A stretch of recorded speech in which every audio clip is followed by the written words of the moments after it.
this intersection, a very, very busy one at 5 o'clock as people get off of work, get off and try to head home. But once again, right now, that is shut down.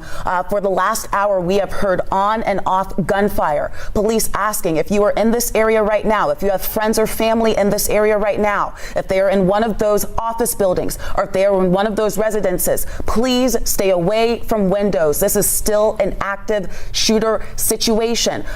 If you remember, this is also the same area where the Midtown shooter was. So police prepared in this area for a similar situation. Right now, we are still understanding and learning what is happening, who that suspect is, and if there are any victims. 11 Alive's Cody Alcorn is live for us in this area. Cody has been on the air for the last hour giving us updates. Cody, what are you seeing on the ground right now?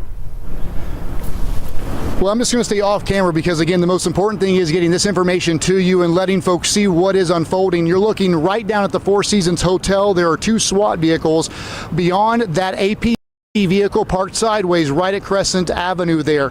This all started, as we have been talking about, from sources telling me as a barricaded individual possibly going through some type of mental health crisis. That's what initially we were told, and was armed with a weapon. They have been down here for quite some time, but I'll tell you, I got down here shortly before 3 o'clock, and then that's when gunshots started ringing out from the building here. If you're not familiar with the Four Seasons Hotel, there is a residence side and there is a hotel side. We were originally told this was in the 30th floor and up, somewhere out there, maybe around 32, 33 is where this all began. And we have seen snipers enter buildings around this Four Seasons Hotel. And again, we have heard multiple shots being fired, rapid shots, which, you know, sounded like the SWAT team responding to that shooter. We do not know what type of weapon this gunman has, but we have seen multiple SWAT teams arriving here on the scene. Crash mentioned this. We do have Grady EMS on scene. We have Atlanta Fire's EMS on scene as well. There is kind of a command staff set up across the street from the Four Seasons where they are actively helping the SWAT team inside this building. We have not heard any gunshots here in the last 5 minutes, but again, that does not mean this thing is resolved. It does not look like anything has been resolved at this point. In fact, they have moved us back. We were on the air just here before 4 o'clock. We had to move all the way back to Peachtree Street here at 14th. But again, Peachtree Street is open, but it's going to be backed up as 14th is closed, and they are asking the public to stay away from 14th and 13th because, again, active shots have been fired, and we obviously, as you know, do not know where these bullets are heading and if the shooter is just randomly shooting. At this point, we have no idea who the suspect is, if they lived at the Four Seasons, why they were at this hotel, and again, we do not specifically know the original call, other than it was possibly some type of mental health crisis ongoing with an armed suspect inside. And we talked about this. This is not what APD wants to happen. You know, they have negotiators, they have teams who are trained to deal with these mental health crises. We see this a lot just throughout the week. These standoffs with someone having a situation, was armed up. They need help. Hold on, let's see what's going on in Cleveland. Them boys look armed up. Woo! Oh man. All right, I'm just getting myself set up here, but police standoff, West Cleveland, U.S. Marshals on scene. Is that screaming?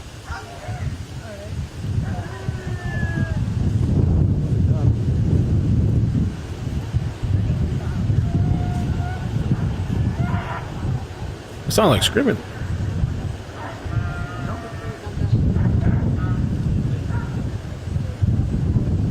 Right now I have the audio on for the Cleveland standoff. If you guys could help me out with the like button.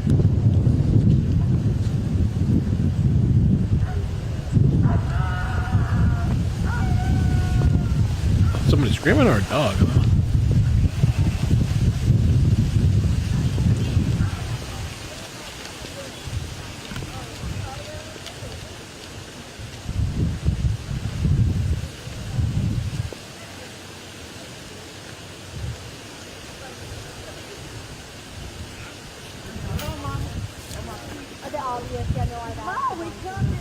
escalated to more than just a standoff. And my last question for you before we go back to the anchors and back to you, you mentioned that there's 2 ambulances there right now. They're on the scene. Do they look like they're on standby? Are they treating anyone? What is their status from your vantage point?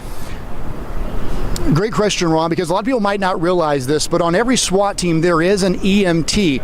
That individual typically is not armed, but they train with SWAT to go in with these SWAT teams. In case a SWAT member goes down, there is an EMT with them to immediately help that SWAT officer and get them out so they have assistance, medical needs. So I would imagine the Atlanta Fire Rescue, that's kind of a new fleet for Atlanta Fire. They could be in with the SWAT team helping. Grady EMS on standby outside for the obvious suspect if they take that suspect down by gunfire. But I think that's what some people don't realize is on these SWAT teams, they each have their own job. And one of those individuals, again, typically not armed, is an active EMT member who goes in with these teams in case things go south, as we have seen here. Because, Ron, we talk about this a lot. There is no call that is ever typical, and this is a perfect example because these men and women train for these standoffs, they train for these mental health crises, but what we're seeing here is why you never call any type of response typical, because this thing escalated within just a few minutes here inside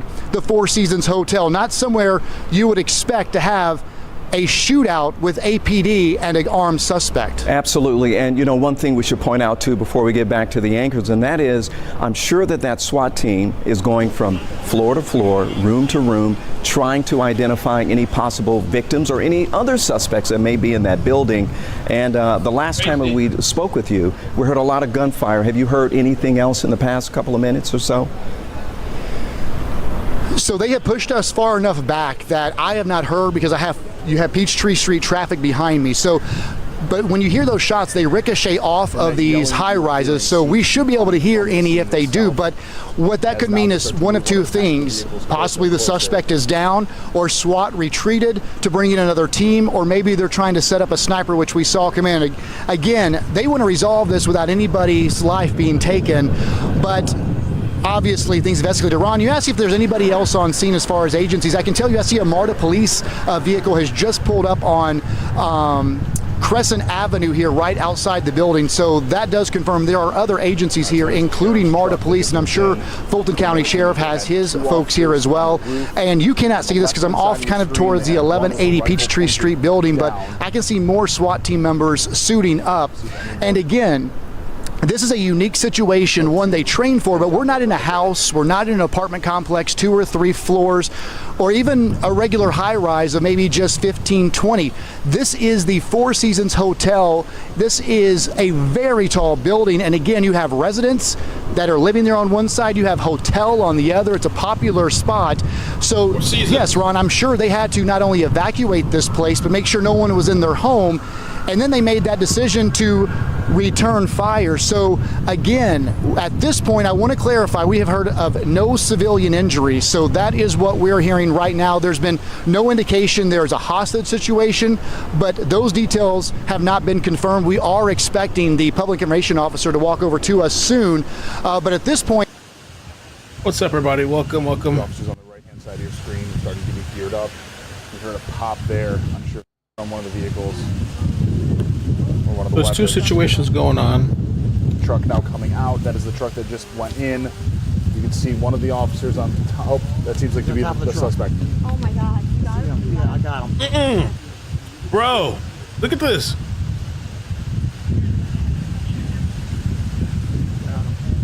What the heck?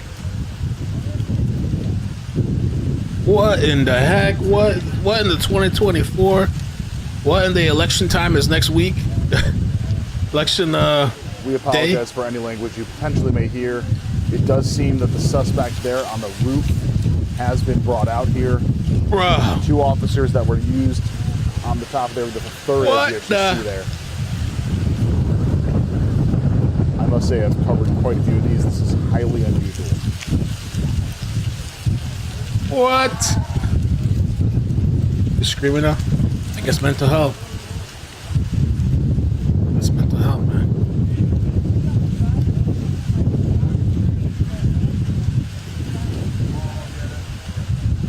Ay, mi madre, Jesucristo. Somebody say a prayer. Holy ish.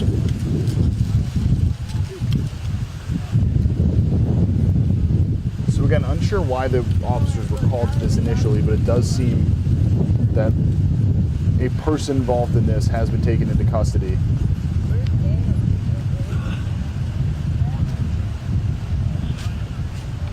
They drove the truck in that they're on the roof on. They drove that on the driveway, and then about a minute later, reversed out, and that's ultimately when we had this guy come out. All right. How much time?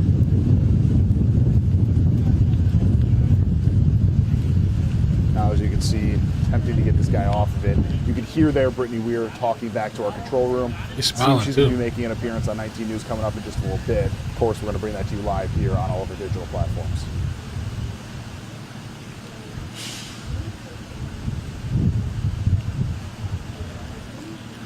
Take him to the ambulance. Yeah.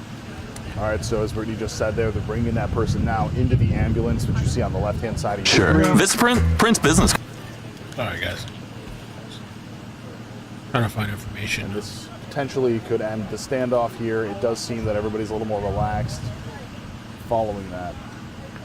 Good call. Yeah. I kept thinking about it. I wanted to check it out, but All right, so here's what we're going to do. Now that that seems to be cleared up, we're going to have Brittany Weir. We're going to take her appearance on TV, which should be coming in a few minutes, and then we'll wrap it up from there. But again, what you saw there was a person involved in a standoff in some way on top of the roof of a car. Yeah, you can see, okay, there's people on the right-hand side of your screen now walking in, so this does seem to have cleared itself up. They being first responders, all of the police. He'll be released in an hour. SWAT teams would not allow people to walk up there if they weren't sure. Oh, it's still got another standoff. yeah.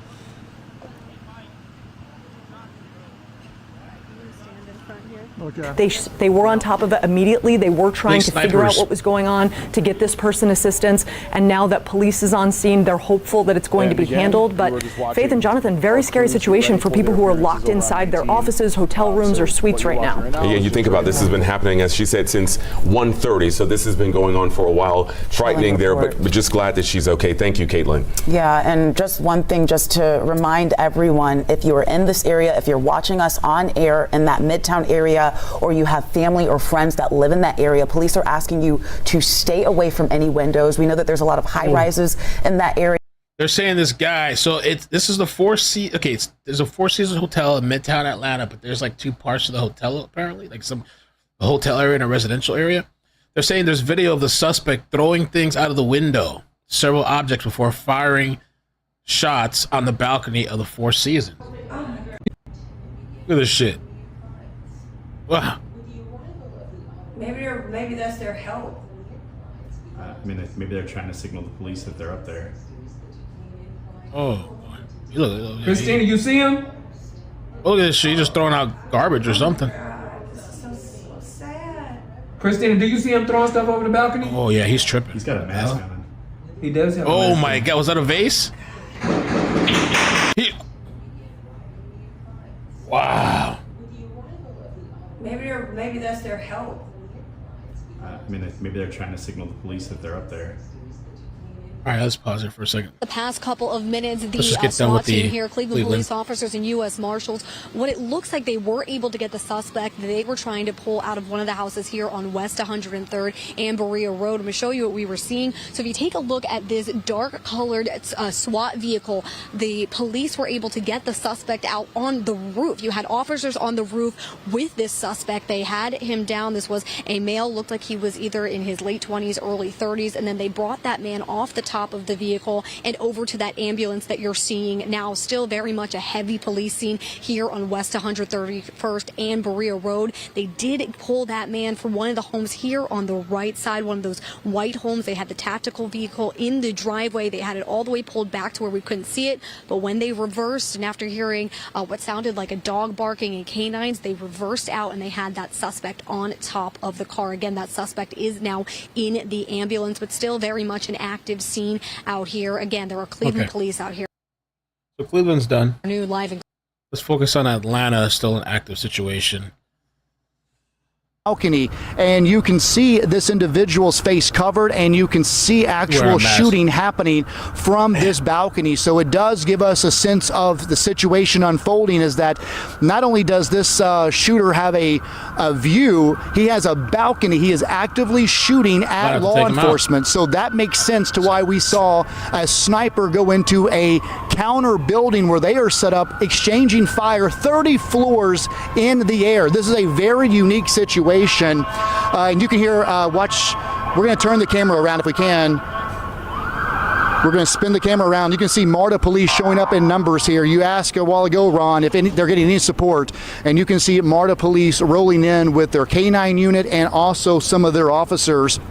So this is another example that this situation is still very fluid and very active, as you have MARTA police rolling in from Peachtree Street to assist APD here. I know some people are asking, have you talked to police? Have they given you an update? They have not. Right now, their priority is to get this gunman under control and to stop firing his weapon. We do not know how many weapons he has in this unit. We don't know how much ammo he has. And again, we don't know the state of mind, but obviously he is not in a good state of mind if he is actively shooting. Again, if you are in this area, you are being asked to stay in place. Peachtree Street is open, but what they're asking is do not come down here and people watch. This is one of those situations, it's not safe. You can see the camera right now. This is the sheriff's department. So now we have Fulton County Sheriff here getting his long gun out. He is now going to be assisting as well. So this is what we are seeing, is more other agencies starting to show up to assist APD. Of course, it appears their SWAT team is the lead here, and they have actually been engaging with this suspect. But I can confirm from my own eyes, I did see two snipers entering the building across from us, going up to a similar floor, likely to engage with this suspect. But the Four Seasons Hotel, those balconies are thick, so he could hide behind that wall and protect him from the bullets coming from those snipers. So we'll see what unfolds here, but I think it's past the point of this man giving up nicely or safely or coming out on his own. It's going to likely be a forced situation, which is not what APD wants here, but right now I can tell you, Faith and Jonathan, this is a very active scene. It kind of reminds you, I mentioned this when we were on the air before the 4 o'clock, kind of the situation unfolding during the Midtown shooter. But this is contained. That's the difference. So while there is a lot of people probably worried, this is contained to the Four Seasons building, but it involves several buildings around, because if this guy just starts randomly shooting, he could hit some offices and even some residents around that area. But at this point, we have not heard of any civilian injuries, and it's not believed at this point he has any hostages. But again, those details we're still working to confirm with Atlanta police. And Cody, as you mentioned, we have not heard any gunfire in the last 15 or 20 minutes, but people who may just be joining us, we have heard several rounds of gunfire within the last hour or so. Yeah. Cody described it as perhaps 40 different rounds. Multiple rounds, on and off, rapid gunfire. I'm getting a text from someone who works in that area a block away saying that she heard shots earlier, and she was in a completely separate building at work. Their floor heard these gunshots. The police commissioner telling them that he is barricaded and to stay out of the street. We do have some video of the gunfire that we captured on camera. Please keep in mind that we know that this can be triggering for some folks, but we do want to give those who are interested in seeing what happened earlier there. So we will play that for you. Keep in mind, this is rapid gunfire that we heard earlier today, right between the 3 o'clock to 4 o'clock hour. If we have that video, we'll play it now. Share this phone with you for a second.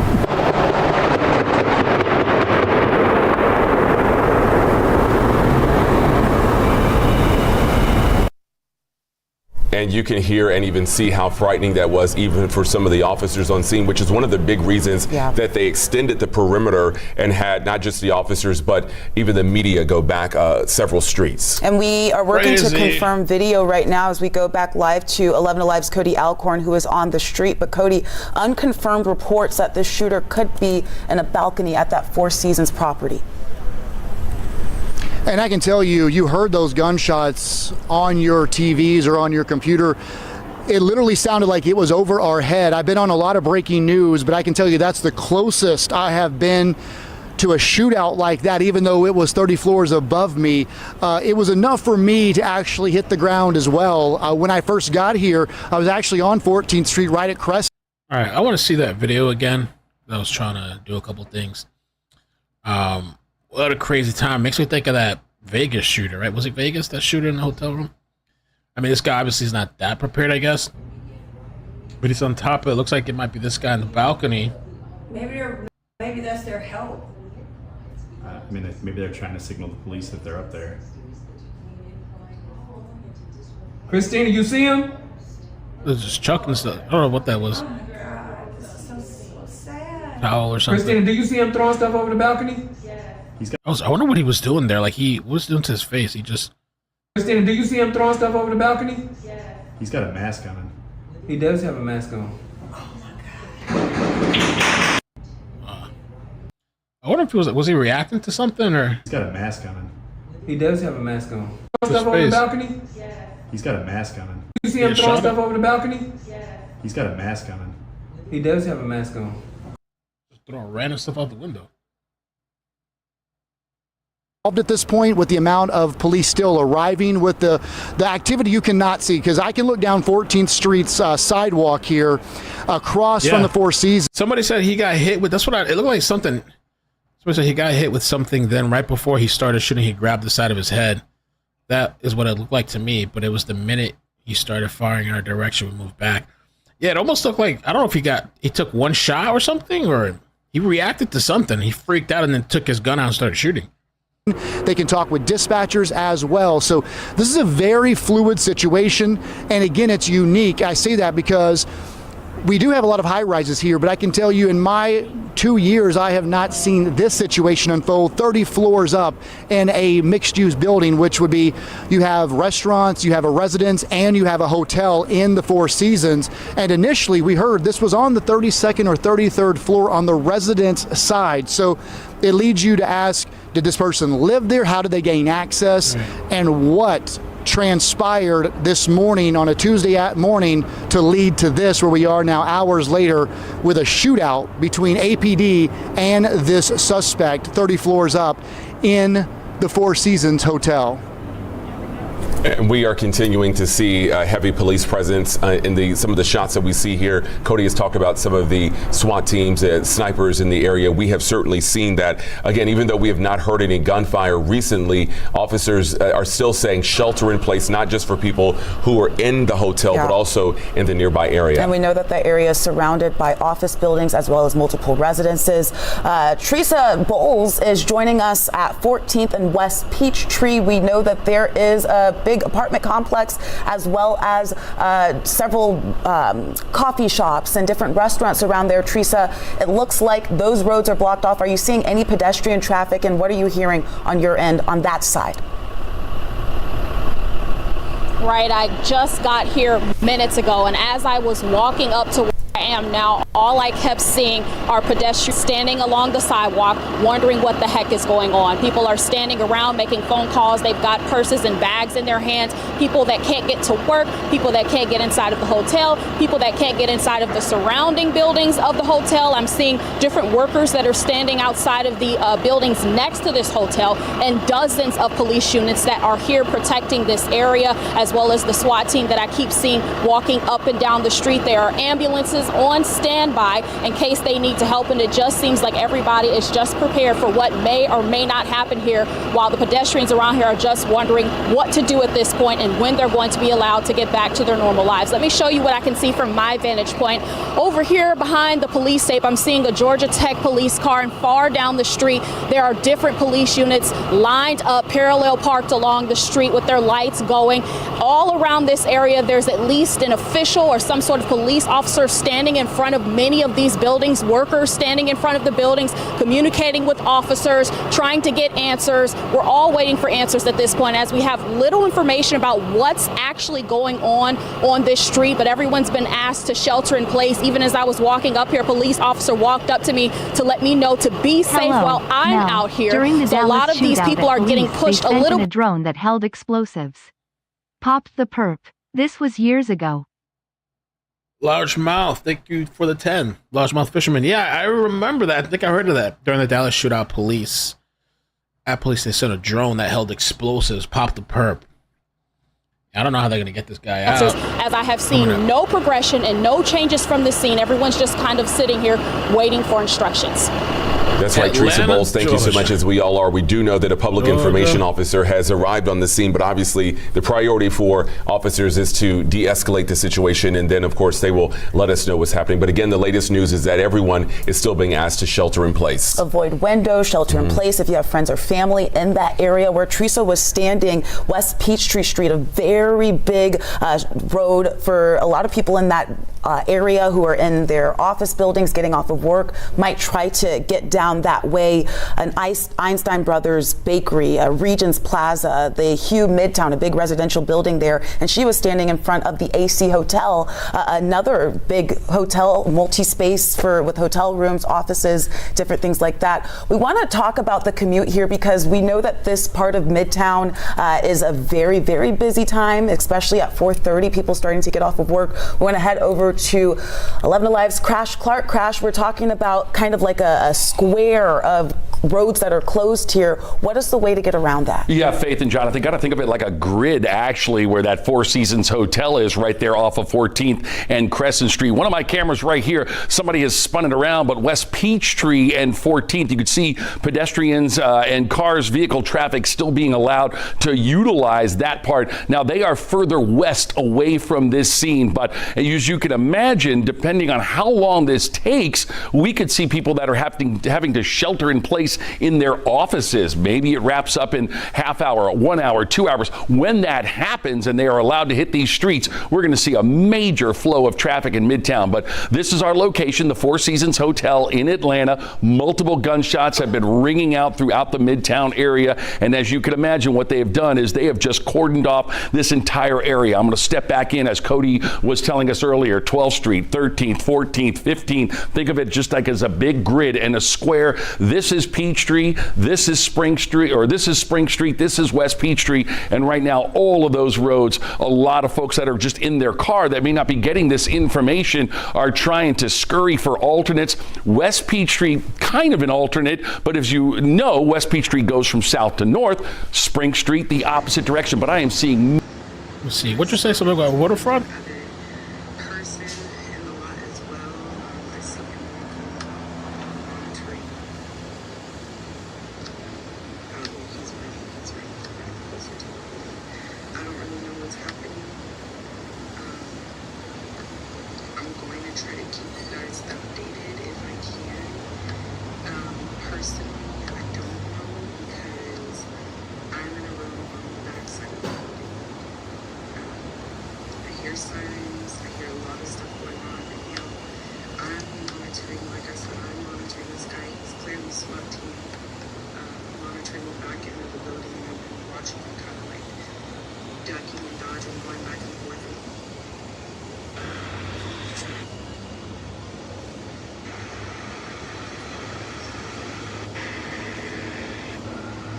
Hard to hear the lady. I was trying to...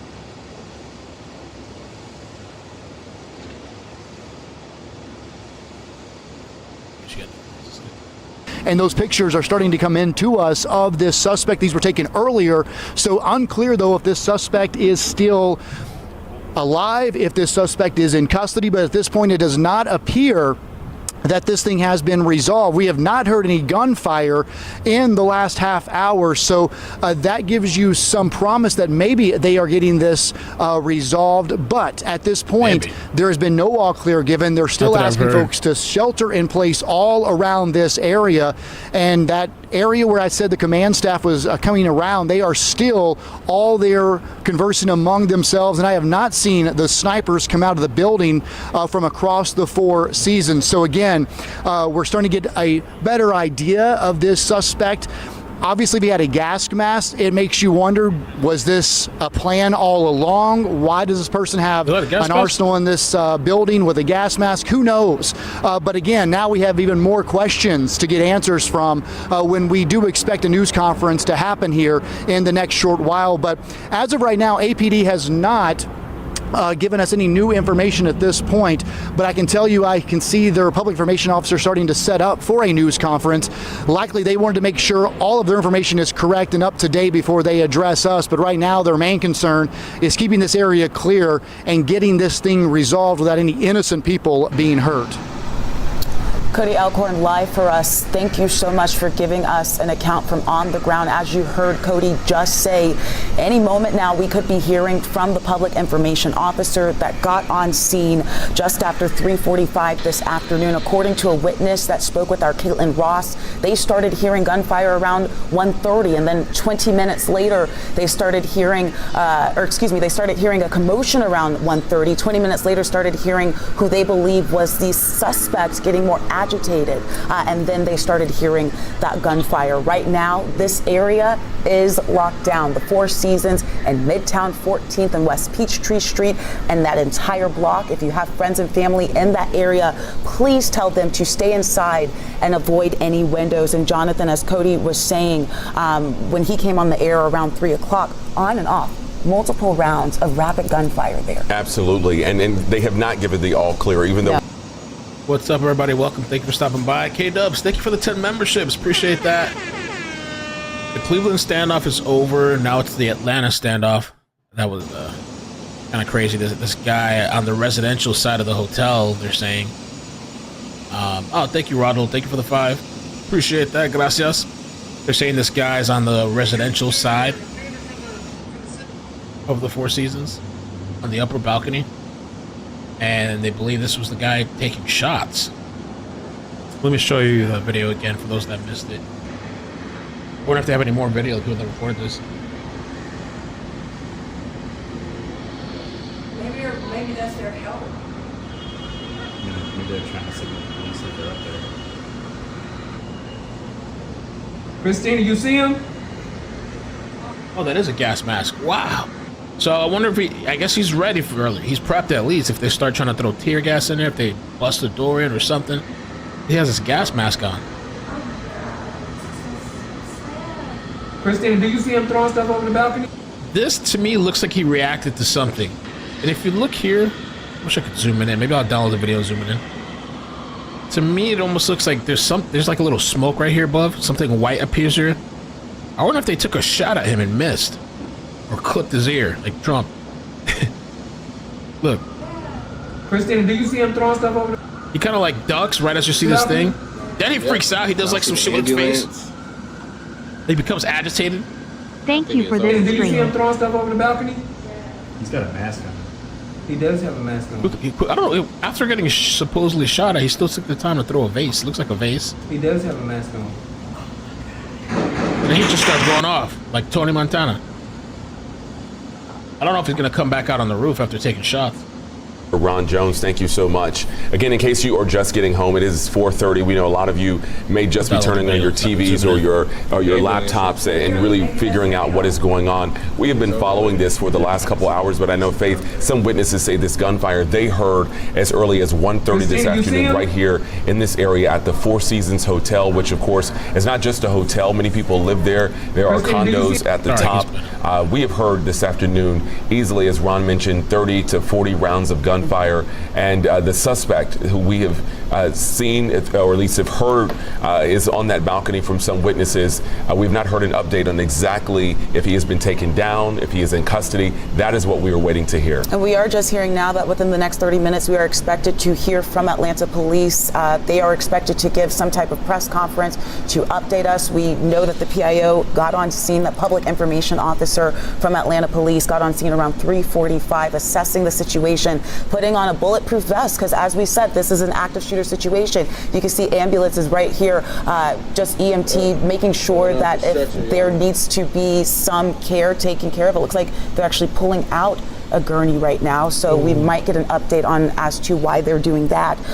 But we're talking about the Four Seasons. Like you said, Jonathan, this is a multi-use building, 244 hotel rooms according to the site, 53 stories up. After the 31st floor of hotel rooms, that's when you start to see those residential, those condos as well. So you have a lot of different stories that the police are going to have to go through. What you're seeing right now, a lot of movement on the ground from our Cody Alcorn and his crew. They are actively getting more information on if they need to come in or come out. That's why that camera was shaking there. They are making sure that they are moving and protecting themselves as well as staying within the bounds of police. And you did see momentarily some people on the ground. There are a lot of office buildings, a lot of residential buildings, and people wondering what is going on. Yeah, a lot of them have been holed up and have been, staying in their safe space for several hours now as they await updates. I'm sure a lot of them are watching us here, and as soon as we get new information from Atlanta Police, we'll pass that along to you. But again, the latest that they have given us is that everyone is expected to shelter in place, not just there in the Four Seasons, but again, in some of these nearby buildings, because we have seen and have heard that gunmen fire shots from what appears to be a balcony area high up on that building. So again, we are waiting an update. Oh, and we do have one update from police right now. As of 4:35 p.m., the shelter in place has been lifted. Okay. Once again, update at 4:35 p.m. The shelter in place has been lifted. We ask that citizens still avoid this area. Streets will continue to be closed in the area for a period of time as the investigation continues. The suspect has been apprehended and is now in custody. That is coming out 4:35 p.m. from Atlanta Police. If we can get that news out to our crews on the ground. Once again, shelter in place lifted. The suspect has been apprehended and is now in custody. And that is some good news, a great update. We still have a lot of questions, but of course, it's good to know that that person is no longer putting others in danger. And as we get that new information, Cody, if you can hear us, the suspect has been apprehended and is in custody. What are you hearing on the ground from you?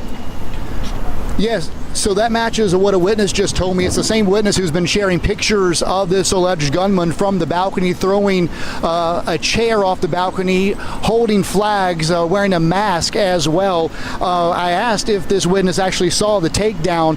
This person works on the 25th floor of a nearby building and watched all of this unfold as they sheltered in place. But again, that person texted me at 4:29 saying they just took the shooter into custody, which matches. Now APD confirmed. And what we are working on now is if there are anybody else involved in this. Of course, initially we heard this was a barricaded situation. We heard that this was a mental health crisis. We did not hear anything about a hostage situation or civilians being injured. But again, those details could come out at this news conference as we are working to confirm some very early on information regarding this situation. So what we can tell you right now is you just confirmed the suspect is in custody, but this is a very large crime scene because there were tons of shots fired. They're going to have to find these shell casings. They're going to have to figure out where any other buildings hit. They're going to have to start working backwards on what led this man to the Four Seasons inside this unit to carry out what has happened here. And of course, if there were any other crimes committed today involving this suspect, that will also be part of this investigation. So while the immediate threat is over and that things might be getting back to a little bit of normalcy around here as traffic, there is a lot of investigating to do. And what I can tell you right now is the public information officer is walking up.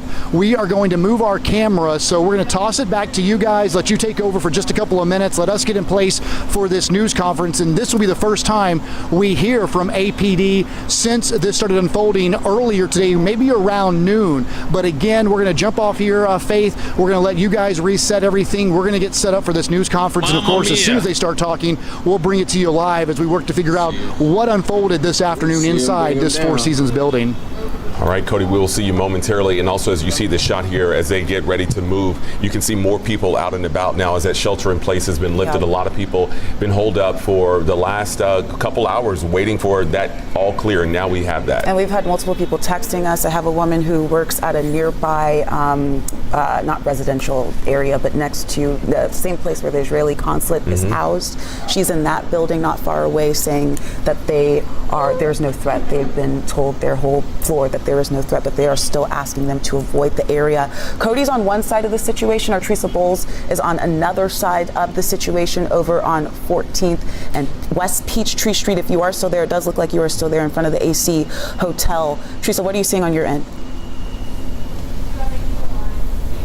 I think they're coming out. My apologies, guys. I had my mic turned off, so I was just looking down the street. That's why I was distracted. There are a couple of police cars that are actually coming in our direction with their sirens and lights on, so we're trying to make sure that we're not in their way. In the meantime, I was able to speak to someone coming out of one of the nearby hotels who said she heard dozens of shots. She wasn't sure if they were gunshots that she was hearing, so she jumped out of bed. She didn't hear any reactions, but then she looked out of her windows and saw this scene with tons of police cars out here, and she was worried. She said that there were different animals and pets and people standing around in the lobby because they couldn't leave. She said this is her first time in Atlanta and she hates that this was her experience. She still says the city is beautiful, but she was obviously scared when all of this is going on. But now that she's walking out, she says she feels safe. She says that the officers have been doing a good job making her feel safe, securing the building, as well as the staff who's been communicating and checking in with them. But she could basically hear it and see what was going down from her hotel window. So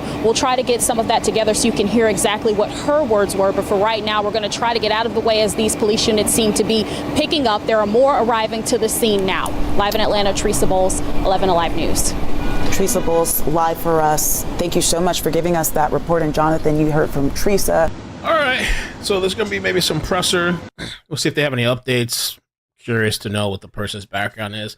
I would assume that the Four Seasons residential portion is pretty expensive. I mean, I don't know. What are they paying over there? Damn. Crazy people everywhere. Nobody's safe. And it's getting closer and closer to Election Day. How exciting. How crazy it's going to be. Stay indoors. Got Election Day supplies.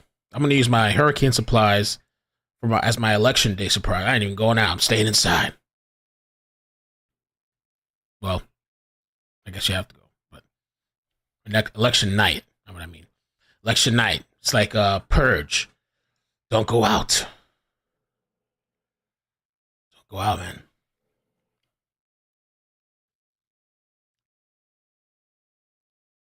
They're also saying, I mean, I don't want to get too much into politics, but I do think I'm going to do the election night portion here on the main, which that should be interesting. But I think fun also. There's a lot of stuff happening right now.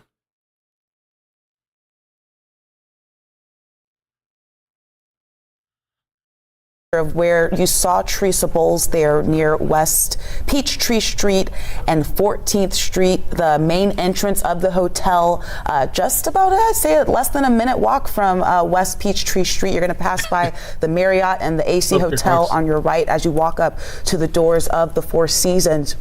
A place that is multi-use. You have a restaurant and bar downstairs, followed by hotel rooms. And then after the 31st floor, you have condominiums and residences. Keep in mind, 2 entrances. You can enter either on 14th or in the back on 13th as well, where I believe the residential elevators are. But we could see, I believe that SWAT and we have APD on the scene, you have the sheriff's office, you have MARTA police, and as well as SWAT, and what they're going to be doing now. Maybe we could bring Ron Jones in on this to explain a little bit of what we're seeing, but this is just the start of what's going to be an investigation. But looks like, do we have somebody on the stretcher here? I don't know if that's an officer or...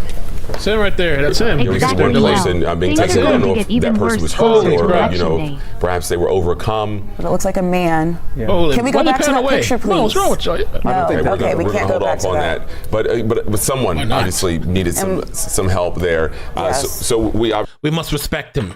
Pan the camera away. On the stretcher here. I don't know if that's an officer or... Wow.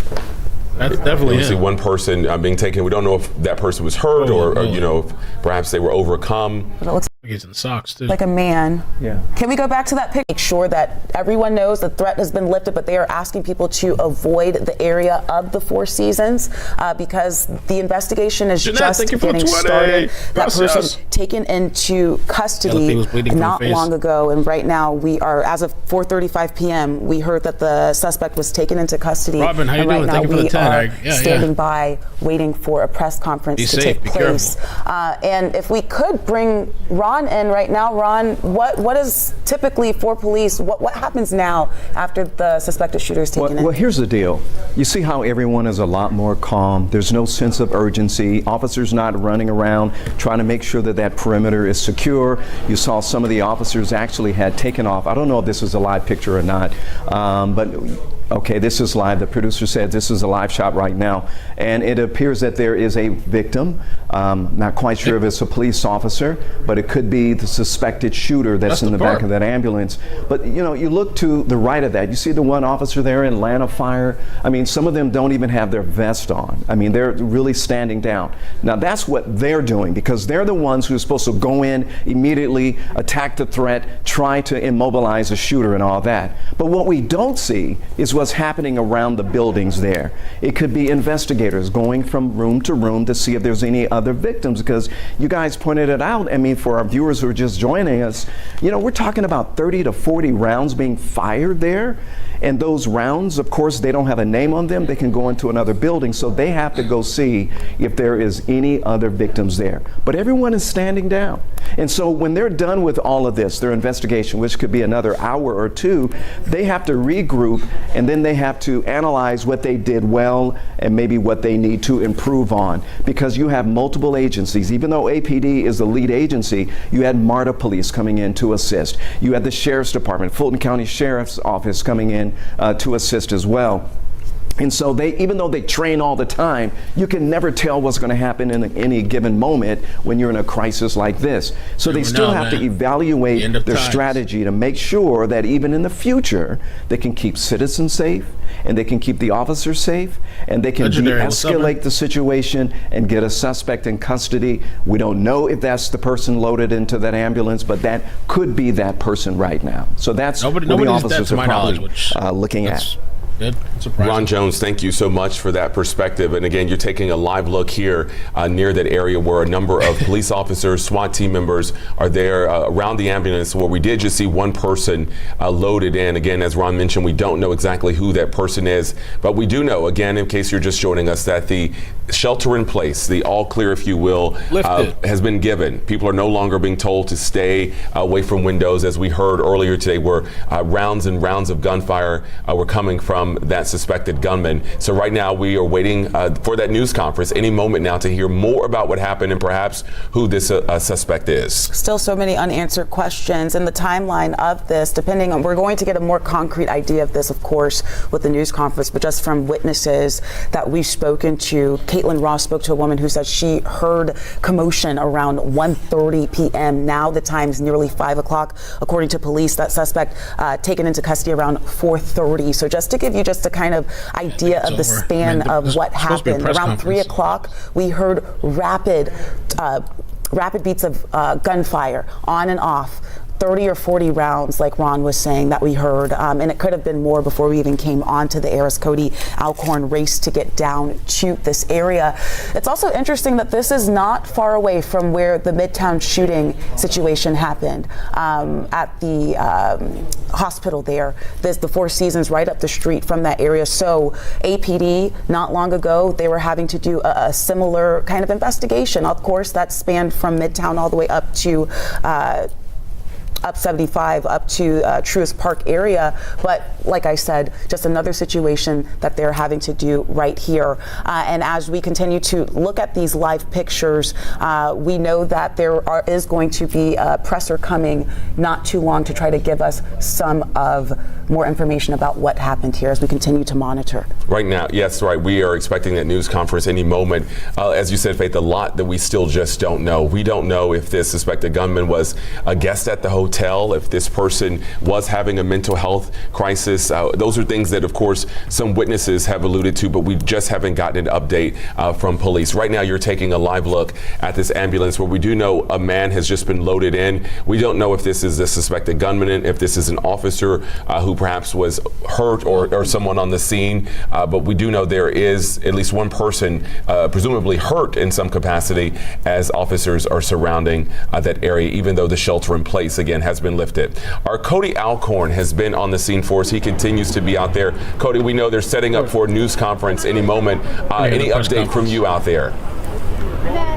Well, a real quick update. We're actually having to move back towards the Four Seasons, so they're going to have us break down here, go closer to the scene for this news conference. So I want to give that quick update, but I just talked to an individual who was working on the 25th floor who watched all of this happen. He says they got video of this, him and his colleague.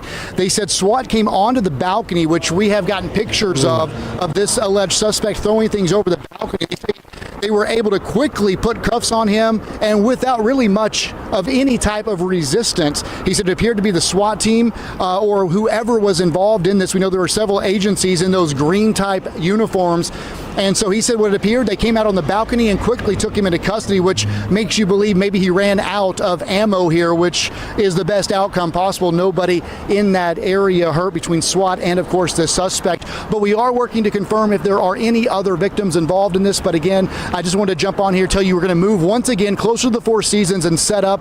And as soon as we get re-established, we'll come back on the air and hopefully have this news conference here within the next 10 to 20 minutes. All right, Cody Alcorn live for us again. As Cody mentioned, we are waiting for that news conference as they are now being asked to move back a little bit. So hopefully that'll come in just a few moments. And when that press conference does come, we'll have some more concrete information. But here's what we know, just to give a little bit of a timeline. We came on air shortly after 3 o'clock here on 11 Alive, right before the 4 o'clock hour started. We were hearing multiple rounds of gunfire, rapid gunfire between 3 and 4 o'clock. We believe between APD or other police agencies or SWAT and this suspected gunman who had barricaded himself inside the Four Seasons Hotel. Right now, unconfirmed reports that he was on a balcony. We are hoping to get that confirmed. And around 4:35, that is when we heard that suspect was taken into custody. So police asking you to avoid this area. We know that this is a very busy area around this time, especially with road traffic around lunchtime. A lot of people on the streets here because you're talking about a lot of office buildings.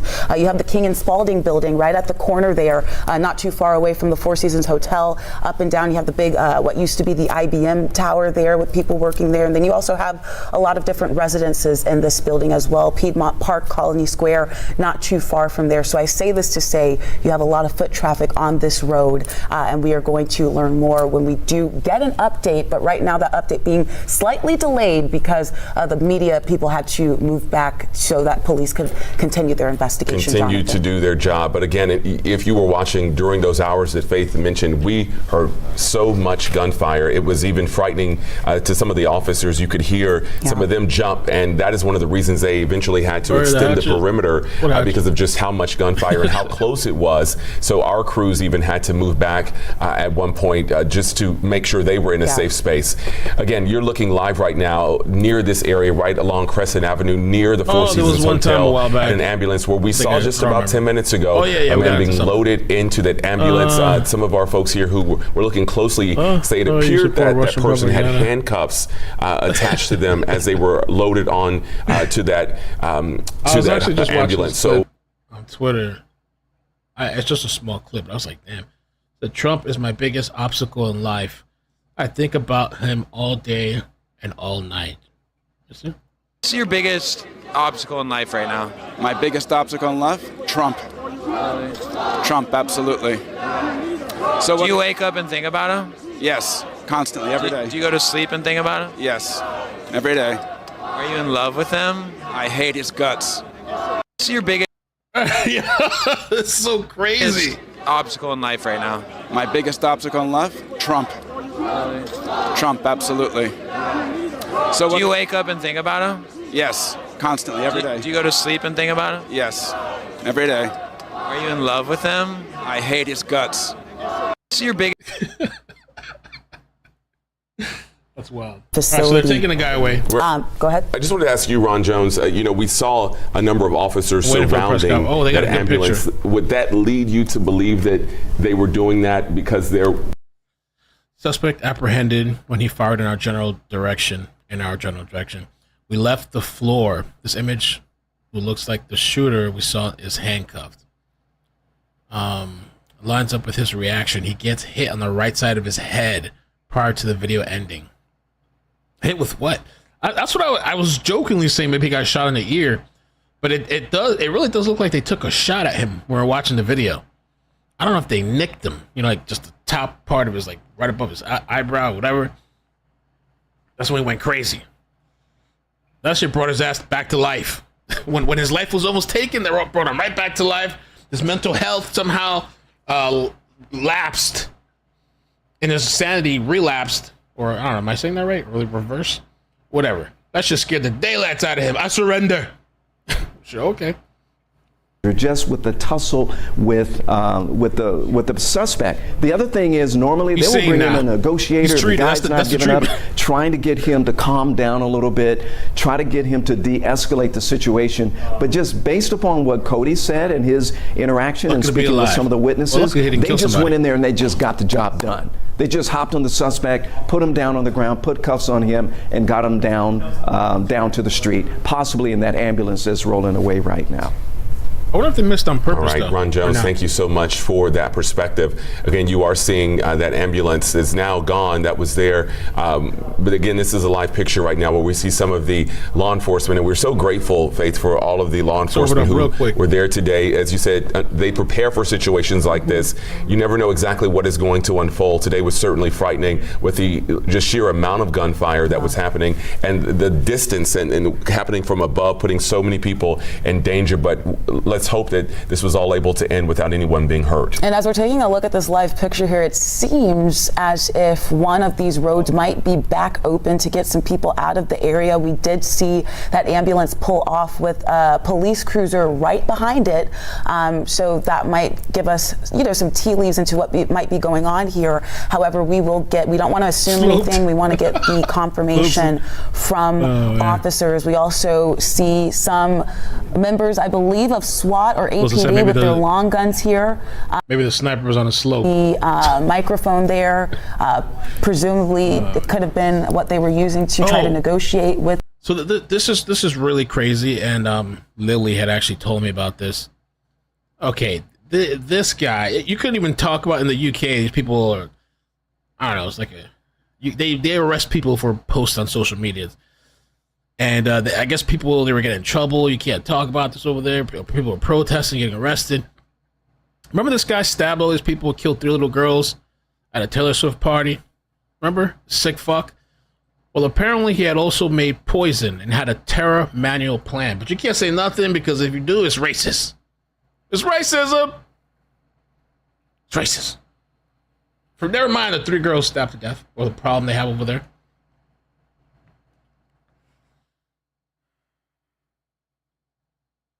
I don't know.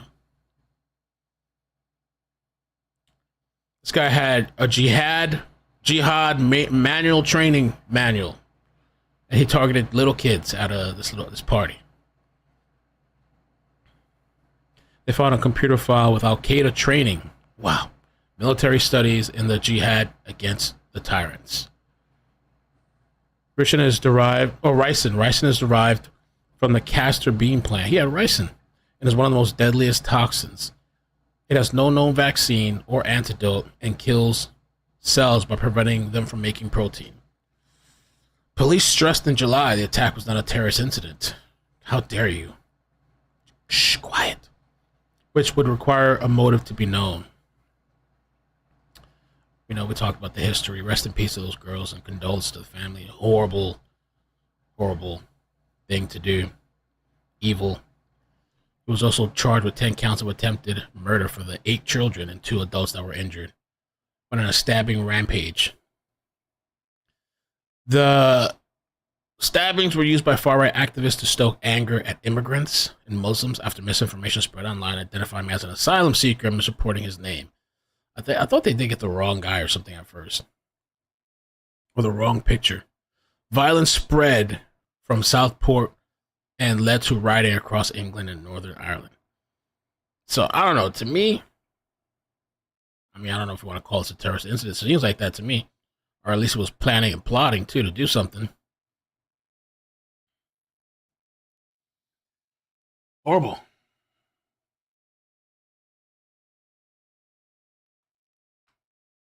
fabricated suspect inside of the Four Seasons Hotel. That suspect now in custody. Thanks so much for staying with us tonight at 5 o'clock. I'm Faith Jesse. And I'm Jennifer Bellamy. Want to get you right out to 11 Live's Cody Alcorn, who has been out there on the ground for us in Midtown, tracking the very latest information with this situation. But before we get out to Cody, we want to show you just a bit of a painting of the scene, painting a picture of that scene out there. If you're just joining us now, lots of gunfire, a very heavy police presence in Midtown.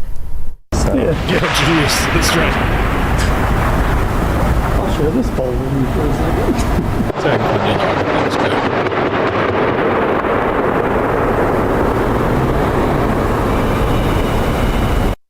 Just a portion of the scene that has been unfolding in Midtown. We hear from witnesses this started at least around 1:30, and then hours later, just a short time ago, about 30 minutes ago, around 4:35, Atlanta police giving all clear, saying that the shelter in place that had been in place as a result of this situation, saying that has been lifted and that a suspect has been taken into custody. That's right. And when we came on air shortly after 3 o'clock, while Cody was on the scene, we will hear from him momentarily, but during his live report, you could hear that rapid gunfire going on and off. Several people who I've spoken with who were in that area saying that they could hear these gunshots from their office buildings that were even a block away. So a lot of gunfire down there. We want to get out live to our Teresa Bowles, who is live. So now they're saying this guy's facing terrorism charges. But you couldn't say that before, I guess. But crazy. The Southport stabbings. We covered that a bit. Police tape that was once behind you has been lifted. What does it look like there now? Right, Faith, they just snatched it down within the last 20-25 minutes, and now we're just seeing the aftermath, the outpouring of those people that were stuck inside of those buildings, as well as the officers that I see now are turning around and walking back. Another ambulance just pulled up to my right. I'm going to step out of the way so we can see what's going on. They're walking back in the direction of the ambulance after I just saw dozens of officers walking my direction with their guns. I'm also seeing people rolling out with their luggage. There was a large group of people that was walking in front of the audience. Oh, the police tape is going back up for some reason. Police tape going back up after they just snatched it down about 20 minutes ago. Another ambulance just pulled up next to what looks like one of those SWAT vehicles, and the police officers that were walking toward me are walking back. It seems as though there are some people who, okay, it looks like there's a group of people walking into this ambulance. I'm not sure who these people are. We're not sure if they're victims. We're not sure if they're people who knew the victims or people that were inside of the hotel or any sort of officials. But it seems as though the scene that seemed like it was slowly starting to die down is slowly picking back up as the police tape is up and people are walking back in the same direction that an ambulance just left with someone on a stretcher. That ambulance left maybe about 15 minutes ago as another one just pulled up right now. So it seems as though some officials are trying to walk over there and offer some assistance. We'll try to get to the bottom of what's going on and keep watching as things progress here. But at this point, so many people have walked up to me as I'm standing here asking me questions. Can I go this way? Can I walk straight? Can I get to my home? This one guy told me that I had to call my mother and let her know that I was okay because I live about a block away. Dozens of pedestrians are just standing around asking questions that I don't have the answers to and that will hopefully get answers during a news conference from Atlanta Police. But for now, live in Atlanta, Teresa Bowles, 11 Alive News. All right, Teresa, thank you so much. And we are standing by for that news conference. We understand Atlanta Mayor Andre Dickens will be a part of that as well. As this situation continues to wrap up, we want to get you to Atlanta's traffic expert, Crash Clark. And Crash. All right, so let's see. We'll wait a little bit to see if they can get this press conference. There was a semi-truck accident, too, that I saw earlier that was like it was kind of covering the highway. I don't know if they are done with that. Let's see, semi-truck. It looks like, I guess it's over. Something earlier, I guess it's, maybe it's resolved already. Yeah, I guess so. Looks like it. What else we got going on? I saw that picture. Thank you for tagging me, Michelle.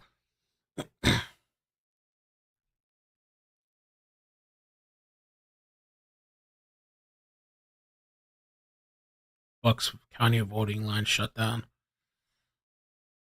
We talked about that earlier.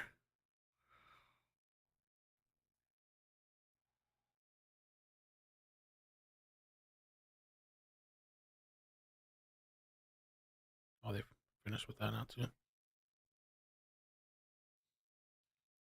Man, everything. If you go to Twitter, everything is politics.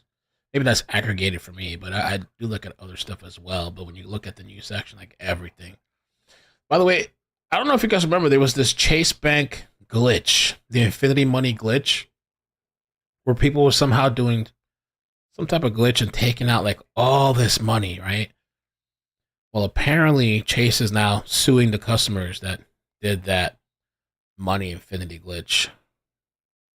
It's coming back to bite them in the ass. Begun filing lawsuits. Infinity money glitch. Oh man. Oh man. Coming back for that money. Oh, this was the, look at this thing. This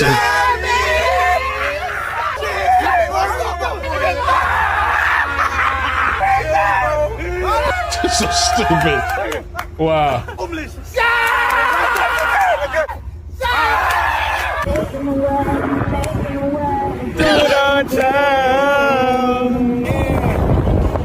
And I need you, and I miss you, and now I wonder if you know I walk 1,000 miles just say you tonight.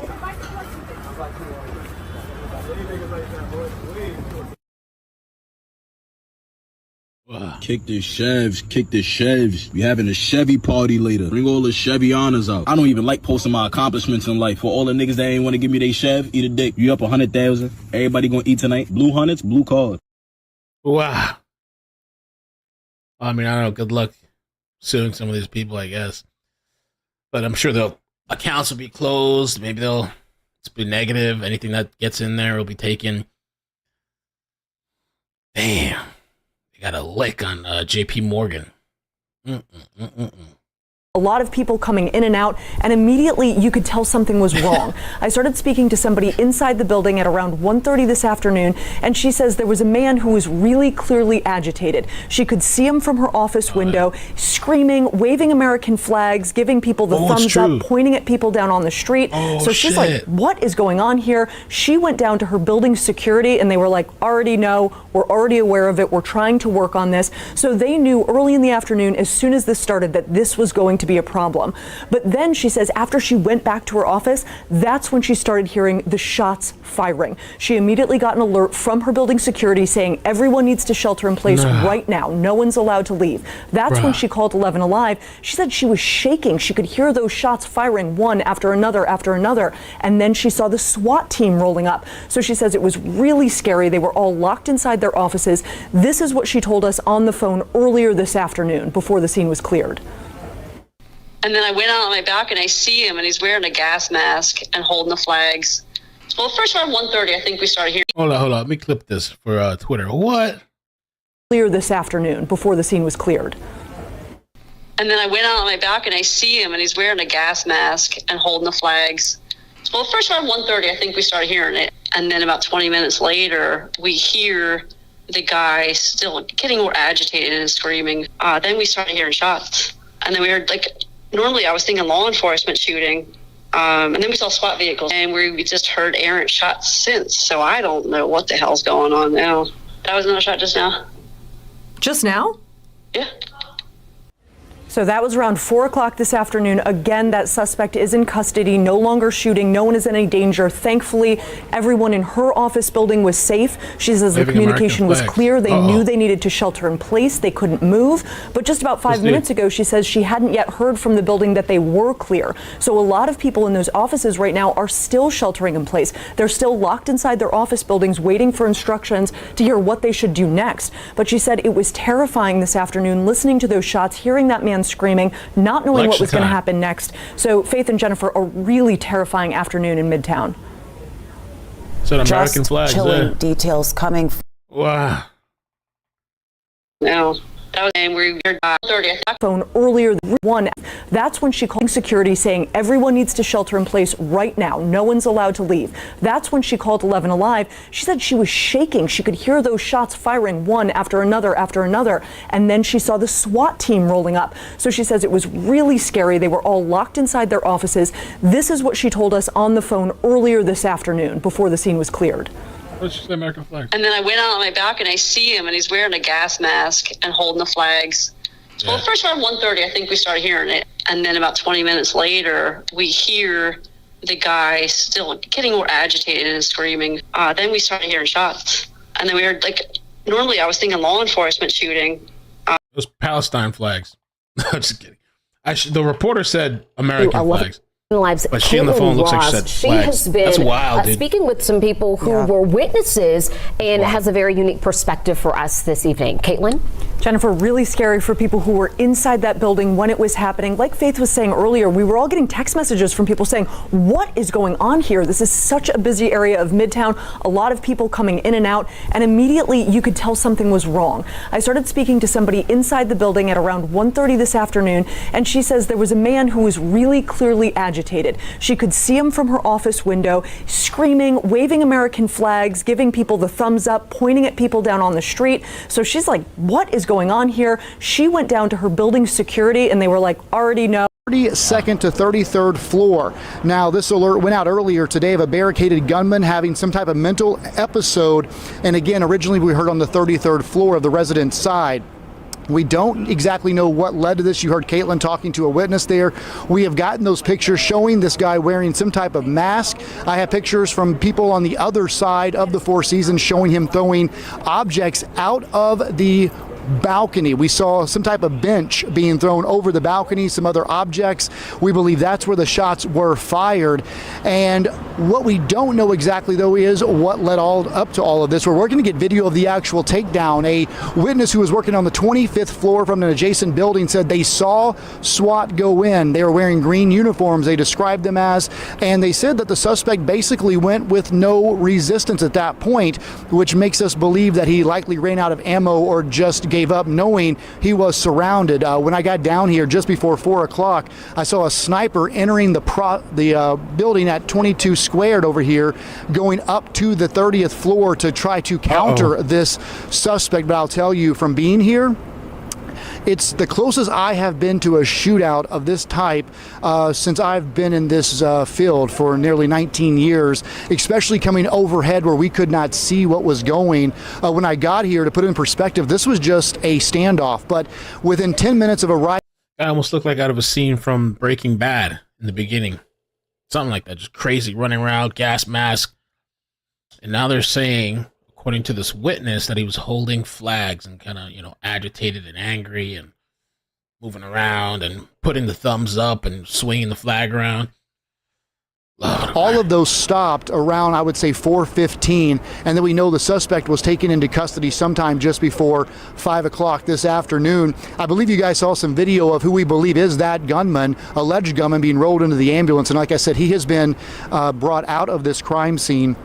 We also saw a second ambulance leaving here, being followed by a truck, which we believe was a SWAT truck. I heard Ron saying it appeared maybe one of the SWAT officers suffered some type of injury. So hopefully during this news conference, we'll get an update on this suspect, also on if any officers were severely injured, and of course, were there any other victims that led up to this, and what in the world led this man to carry all of this out here in Midtown on the 30th floor of the Four Seasons. So we are expecting this news conference to start maybe in the next 10 or 15 minutes. Of course, we're at the mercy of APD. The mayor getting a briefing right now. And I can now tell you the chief is on scene. So him and the mayor are together. We expect them to walk over here. So I'm going to jump off of here, get the mic on the podium, and we should be having a news conference with an update here, I would imagine, before 5:30.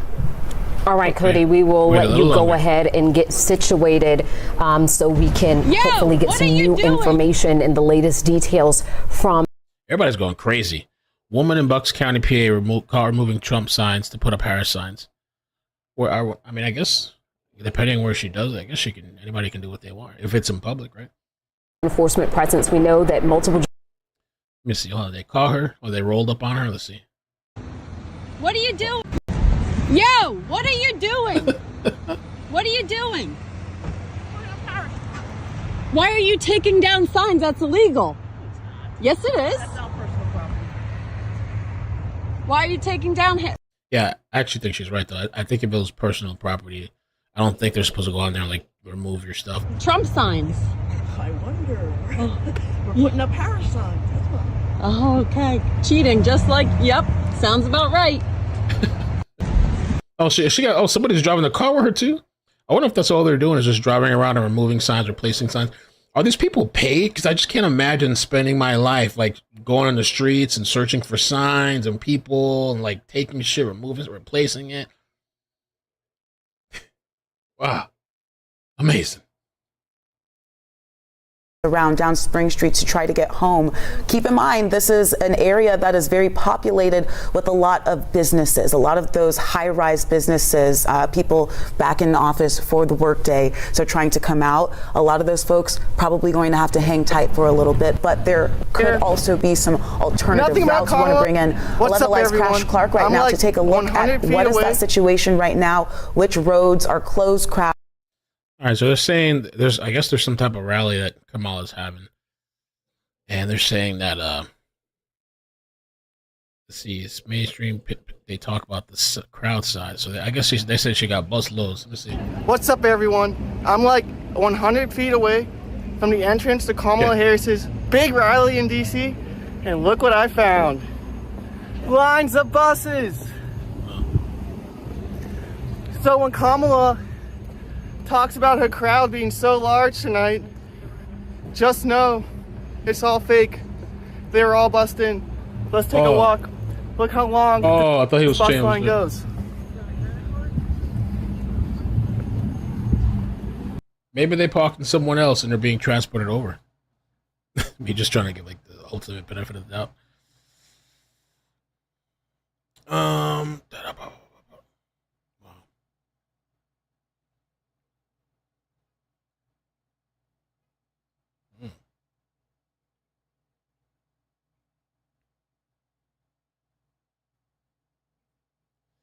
A lot of everybody's just be safe while you're out there, because you know, some people on all sides, the left, the right, the middle, the anything, whatever, crazy people.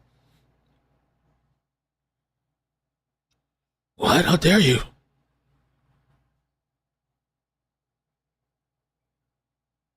To wrap up, let's get you out now to Midtown for that news conference where we understand it's about to begin right now. Let's go. Good afternoon, everyone. Darren Sherbaum, Chief of the Atlanta Police Department, here to give an update to our city and the residents of Midtown of what transpired here today and how we brought this to a peaceful resolution.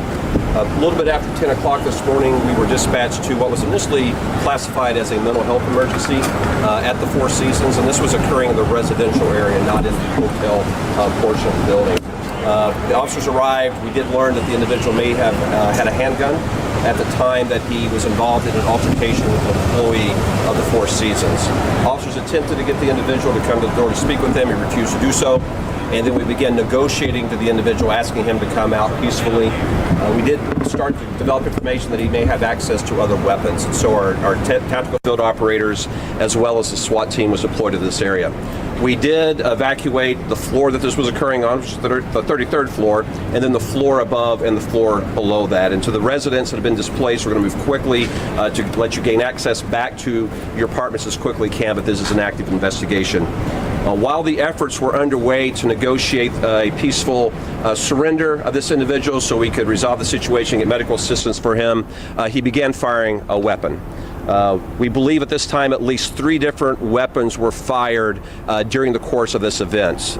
We believe handguns, potentially a shotgun, and a rifle may have been used. The vast majority of those rounds were fired through walls of the apartment. They were fired through the door of the apartment, and at least 1 round was fired from the balcony. During this course of interaction, we have had 1 Atlanta police officer injured. He is en route to Grady Hospital for treatment. We do not believe those injuries are life-threatening. Also during this time, at least 2 of our officers did fire during those exchanges. And one of those at times the weapon was fired was to end a threat, so no weapons could be fired from the balcony. And that is why we issued the shelter in place. This is why I ask individuals not to be in rooms facing this location. And we appreciate you, members of the media, for passing that along. We appreciate the residents of Midtown for cooperating in that. We did see at least 1 weapon thrown off of the balcony. And we did, as our mayor indicated, see him raising his hands as if he was surrendering. Medical assistance was prepped, and then our SWAT team did breach the door, did enter the apartment, and was able to take the individual into custody. At this time, we have under arrest a J. Stevens Berger, B-E-R-G-E-R, and Stevens is S-T-E-V-E-N-S. And Mr. Berger was born March 11th, 1954. And right now, this is being investigated as an aggravated assault incident, and we also have our Homeland Security team investigating as well. So this time, he was injured during this interaction. He's being taken to Grady Hospital in stable condition to be treated, and we have 1 member of the Atlanta Police Department that has been injured, is being treated as well. I do want to commend the men and women of the Atlanta Police Department. As the mayor and I were in the command post watching body-worn camera and other feeds, and we saw bravery. We saw an effort to make sure we preserve life, both of Midtown residents and the individual that we need to get help for. And the officers worked very methodically to prevent any further threats and to take this individual into custody. So to the members of our SWAT team, our negotiators, and the Zone 5 officers and the TFOs that responded, I want to thank you for your efforts again to live up to the highest standards of this agency, which is to preserve life within the Midtown area. And open for any questions. I think I covered everything. Director Spikes. One other thing, Chief, as you and I saw from the command center, he was wearing a mask, and these officers on the other side of the door did not know if he had chemical irritants or some sort of any kind of weaponry in there that he needed this mask. So we didn't know whether he was going to be, what was going to be on the other side of that door. So there was a lot of unknowns, but the men and women of the Atlanta Police Department went through great care to make sure that this individual was brought home safely. If necessary, they would have taken other actions. And so we're glad that the outcome came about that. No one else was hurt or injured in this. We do have 1 officer that we will find out more about, but it doesn't seem life-threatening. So kudos again to the men and women of the Atlanta Police Department, and to the residents of the Four Seasons. As mentioned, we will try to get you back into your units as fast as possible. Of course, it's still a active crime scene on the 33rd floor, and the 32nd and 34th floors are sealed off for precautions. And then 13th Street, there's evidence that he's thrown over the balcony, so we still have that closed off as well, because we have to make sure that more work is done on that side. So from there, we'll take any questions. You said there were a lot of unknowns. How tense was the situation?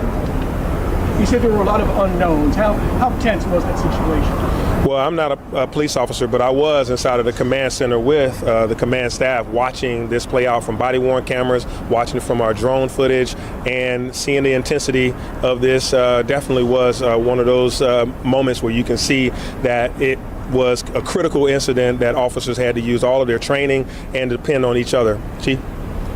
Very tense. The officers were trying to keep the threat isolated, making sure that no harm could come to anyone, and tried to preserve the life of an individual that clearly needed help. But unfortunately, he was in a moment of crisis, armed with multiple firearms. And knives. And knives, that is correct. Aisha, can you give us an approximate idea? I know you're still investigating, but how many shots were fired? There were multiple shots. We could hear some of them over the radio by the body-worn cameras. I don't want to give you any yet, but anywhere from 15 or above. And Chief Harper, you may be able to give an exact number, but above 15 at least. Above 15 for sure. Yeah, that was fired. All right, we're going to move to Ryan. Just because you guys had to put out the alerts, how important was it for people to pay attention to those alerts, considering that you started firing out his own windows? It was very important. When we issue any alert through our social media and ask you to resend it to your viewers, your listeners, your readers, it's because we need everyone's cooperation. This is a beautiful neighborhood, but it was an elevated position that if it went the wrong way could have caused others that weren't at the Four Seasons to be in danger. But we had a plan in place for that, and we deployed multiple resources to make sure that we stopped the threat and it couldn't extend beyond that 33rd floor. All right, Cody.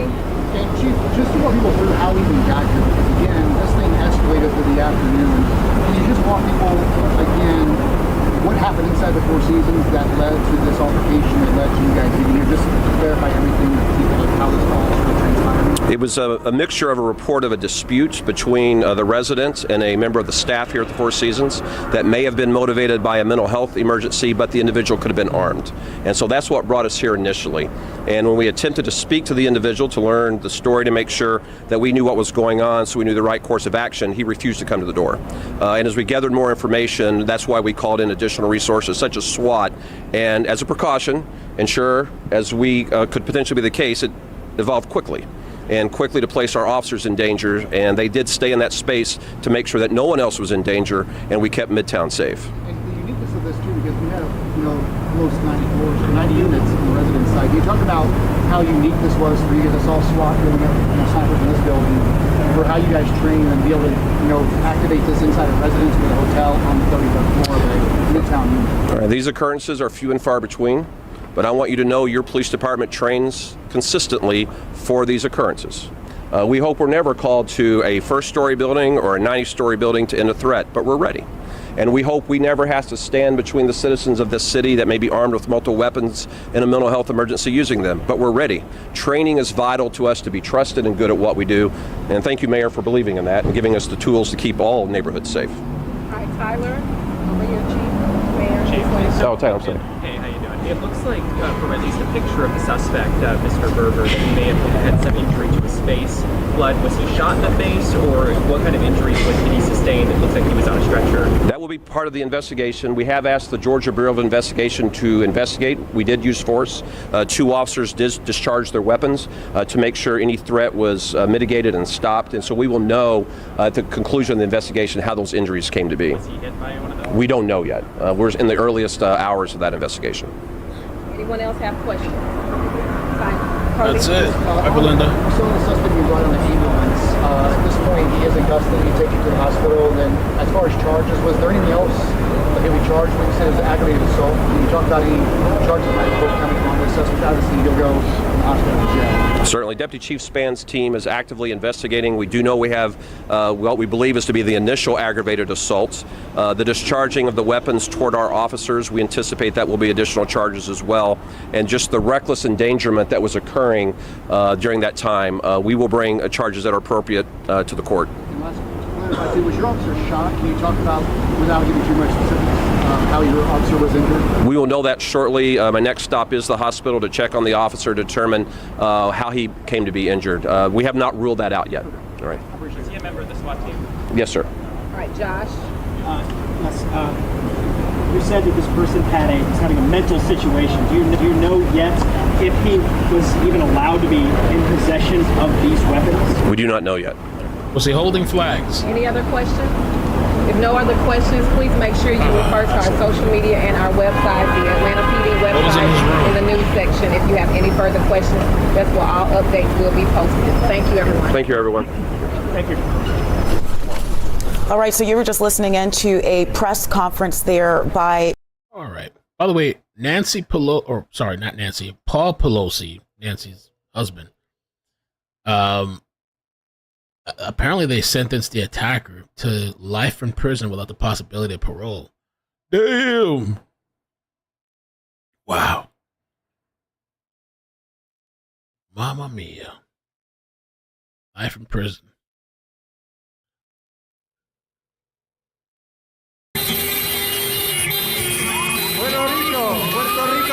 It's in Puerto Rico, they're saying caravan. Trump caravan.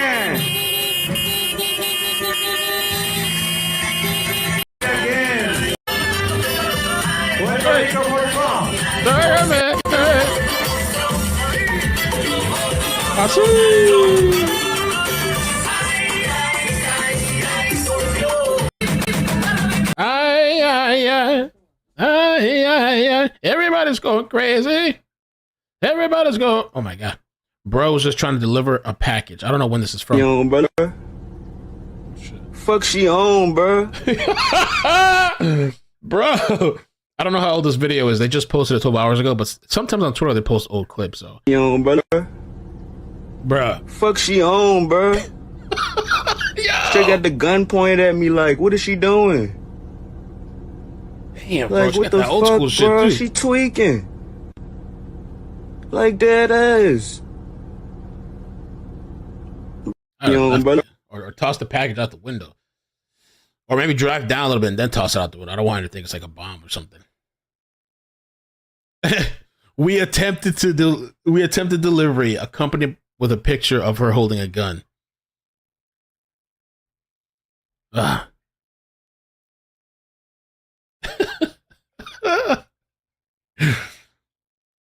There's something else I'm going to show you guys. I don't know where it went. Yeah. They're saying that there's all this drama with the Washington Post because I guess there's people there that wanted to endorse Kamala, and he didn't really. I guess he didn't want them to endorse anybody, so the whole organization is like having a meltdown or something. I haven't read into it yet. I think somebody had left. I think Carly was actually telling me about this, but somebody resigned. Breaking, the broadcast sparked an uproar on Friday after it announced it would not be endorsing a presidential candidate this year. Breaking from 36 years of tradition. I mean, you're the news. Why you got to endorse you're supposed to be, Hello? Okay. All right. Bye. Outraged readers canceled their subscriptions. Really? Outraged readers canceled their subscriptions, and longtime staffers issued biting resignation letters. I mean, Bezos is at the top. Go ahead, quit. You think go ahead, quit. Well, normally he would have cared. Maybe things have changed. I don't know. His net worth is worth $208 billion. This news. I wonder how much the Washington. According to Forbes, with his fiance Lauren Sanchez. Look at this guy. He out there living his life. She got plastic everything, allegedly.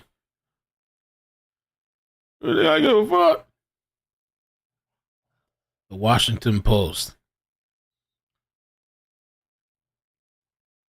He out there partying. They over here losing their minds. The billionaire weighed in on the controversy in an op-ed published on Monday night, downplaying the significance of the newspaper's endorsements. Presidential endorsements do nothing to tip the scales of an election.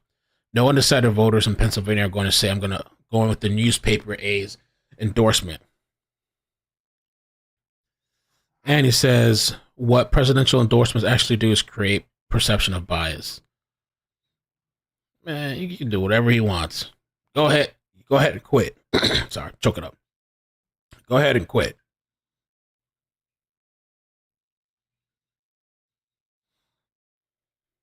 Journalists at the Washington Post have continued to report that Bezos was the brains behind tossing the endorsement, so they're really mad. Meanwhile, the newspaper is dealing with full-fledged crisis as the left-leaning readers, staffers, and journalists from the other outlets attack the non-endorsement. They're losing their minds. More than 200,000 Washington Post readers reportedly axed their subscription. Axed. In their 3 days after announcement. Wow. 200,000 people?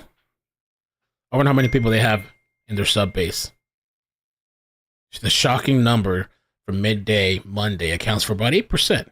A penny of the paper's 2.5 million paid digital subscribers.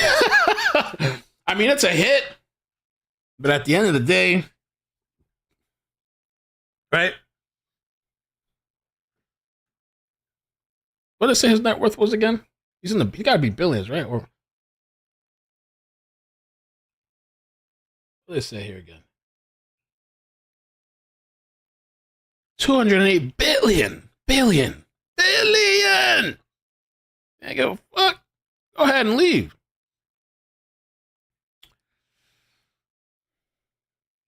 And it's the people's choice too if they want to cancel their subscriptions, of course.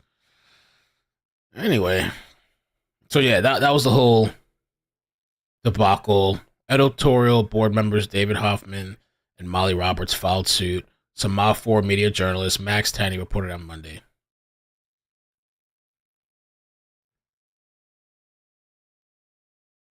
So it was a big, some type of exodus.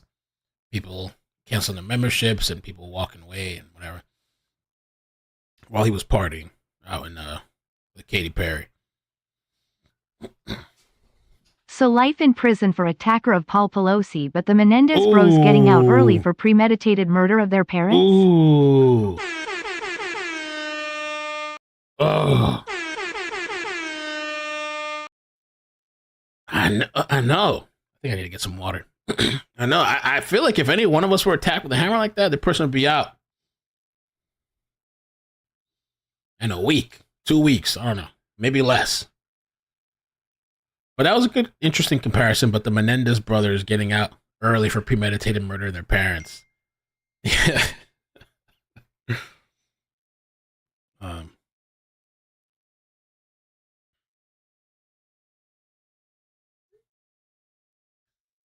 I don't know. It's interesting. It has to be because of this whole. I mean, what were the charges?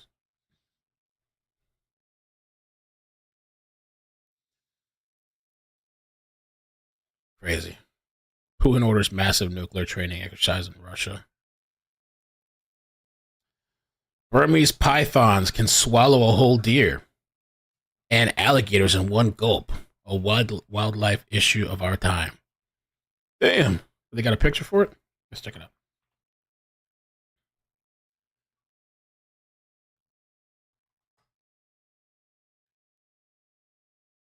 Wow, look at that shit. Oh my God. Florida's invasive Burmese pythons. Gotta watch your kids. Shit might probably even eat one of us. And a full-grown adult. 115-pound female python clamping down on a 77-pound white-tailed deer. Wow. Oh my gosh.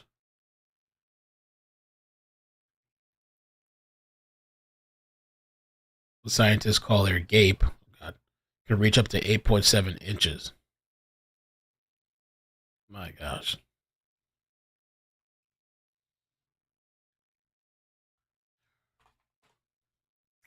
Let me see if anything else pops up, and then I guess we'll head out for now. It's already been kind of, because we jumped on early this morning, and we just covered the press conference. And I was like, oh, we'll see what happens. And I already had 2 barricades, standoff. I wonder if this thing has any political stuff, motivations. The suspect from the balcony.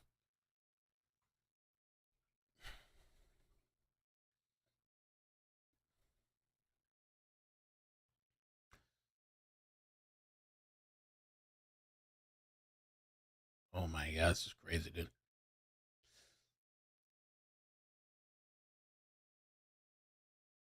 Her daughter answered the door, and this guy asked for a ride. Notice what he's holding in his hands, but it gets even more intense. The hills, a couple blocks away, over across the bridge. Drop us off there. Okay. I'm sorry. I'm sorry. Thank you so much for your hospitality. I'm sorry. Who are those other people over there?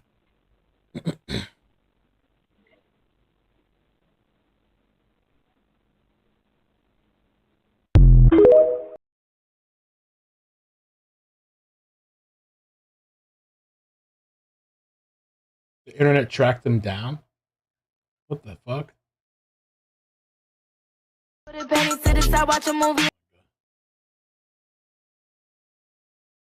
I have a free ride? I promise I don't have a knife. Oof. That's why it's good to have a camera. Have at least, in the very least, have a camera at your door. Don't even answer the door. Just talk to the microphone. That's it. Marianne, thank you. So I've been watching you on TV. Thank you for speaking up for the Southport. We're not allowed in the UK. I've seen a couple of people get arrested. Yeah, it's nuts. Knocking on the door, busting in. We saw what you posted on Facebook.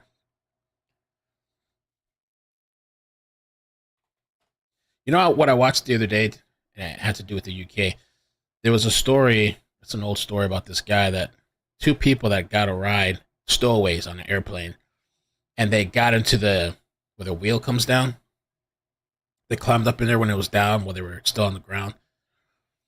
But you know, when you get up there in the air, at some point, It gets really cold, so you can get hyperthermic, and also the oxygen is way less up there to the point where you can't really, you're supposed to barely be able to breathe.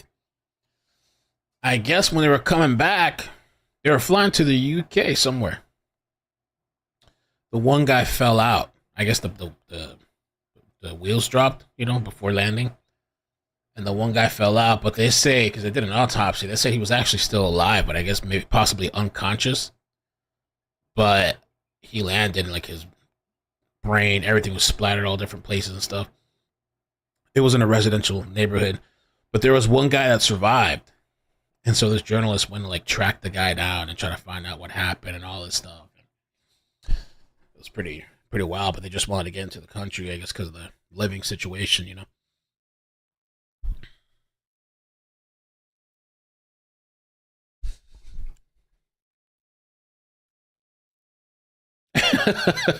It's so stupid.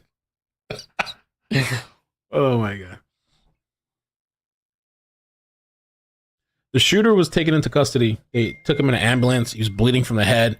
It looks like they shot him in the head, but not like directly. It looks like they clipped him. That's what got him to go back off of the balcony and get back in the hotel. That must have been if it was intentional not to kill him and just to clip him, that's a crazy good shot. They said they wanted to get him off the balcony because it was a threat, to the community.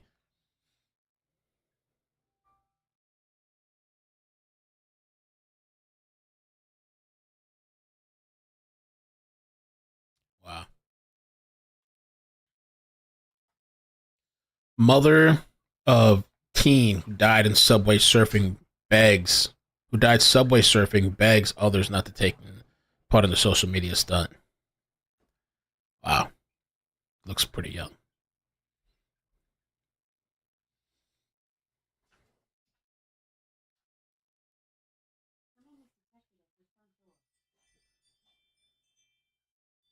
Wow.